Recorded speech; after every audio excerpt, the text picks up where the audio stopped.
vous expliquer. Oui, bonjour. Si vous voulez que je transmette une demande officielle pour être reçu, pour être correct. À savoir, vous restez, voilà. Non, Mais ils sont rentrés. Je vais les faire descendre. Nous sommes intermittents et intérimaires et nous faisons des occupations et chômeurs. Et nous avons une occupation dans le cadre des négociations UNEDIC et des mensonges qui sont dits sur le déficit de l'UNEDIC.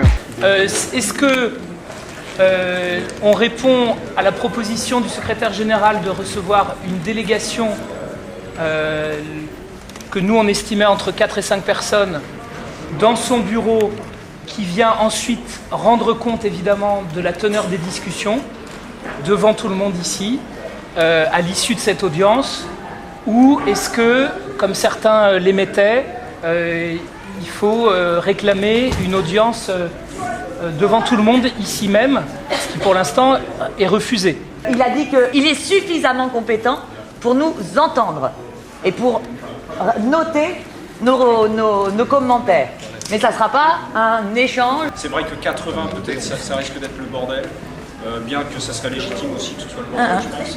Mais je veux dire, je pense que d'augmenter en tout cas la délégation, ça démocratise aussi le geste qu'on fait à chaque fois. C'est-à-dire, je ne dis pas ça pour les syndicats, mais qu'on ne soit pas simplement des gens qui faisons des actes et qu'il y ait encore une hiérarchie au-dessus de nous qui... Voilà. Oui, c'était un ministre en fait, Yves Molien. C'est le ministre du Trésor public, voilà. Donc en 1807, ça devait être en 1850 par là. Il a été ministre du Trésor public, le mec que vous avez vu là, Molien. Parce que la cour, elle a été créée en 1807, mais au départ, elle était où il y a maintenant le musée d'Orsay. Vous voyez le musée d'Orsay ? Avant, il y avait un magnifique palais qui a été brûlé pendant la Commune et non pas par la Commune, parce qu'il y en a qui disent que c'est la Commune, mais ça peut très bien être une provocation. Donc il a été brûlé pendant la Commune. Et ensuite, ça c'est le premier lieu qui a été construit vraiment pour la Cour des comptes. Nous on demande une expertise des chiffres de l'UNEDIC et de Pôle emploi, parce que le rapport de la Cour des comptes se fait sur la base des chiffres communiqués par l'UNEDIC et par Pôle emploi. Quand nous savons, par rapport à plein d'analyses indépendantes qui ont été faites depuis 10 ans, qui ne sont pas efficients. Par exemple, l'UNEDIC a toujours été incapable de fournir les chiffres des entrants et des sortants de chaque régime. Ce qu'on demande depuis 2003. Nous, ce qu'on veut, c'est qu'il y a des contradictions dedans, notamment toute la troisième partie qui fustige le plus, les annexes 8 et 10, a été rédigée par un membre de la Cour des comptes qui s'appelle M. de Virville, qui est un ancien président de l'UNEDIC au nom du MEDEF, donc on voit bien ce que ça veut dire. Donc, et il y a des contradictions entre la partie 1, la partie 3, etc. C'est beaucoup, surtout dans la salle d'entrée. Mais si c'est 6, 7, 7 Ouais, 7. C'est un beau chiffre, 7. Allez, 7. Allez. Ce qui est excellent, c'est qu'il découvre que quelqu'un qui est en CDI, il n'utilise pas ses droits au chômage. C'est magique.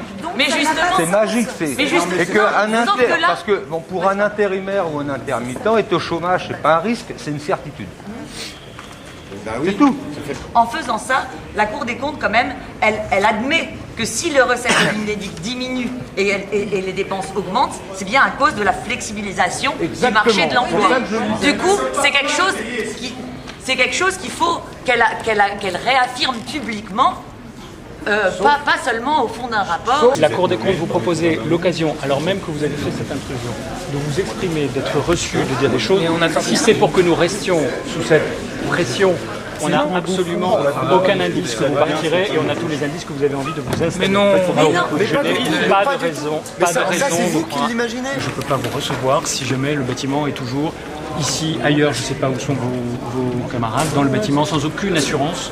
Non, vous partez ici, vous savez très bien, vous avez des agents de sécurité. Non, on n'est pas une maison. Non, mais si, le bâtiment est cadencé. On comprend pas bien l'inquiétude. Non, là, c'est pas que je me trompe, c'est que j'ai vu vos forces de sécurité qui sont présentes. Ils gardent la pièce, mais autour du bâtiment, la police est là, vous voyez qu'il y a les CRS dehors. Honnêtement, on est chacun dans notre position et chacun dans notre rôle.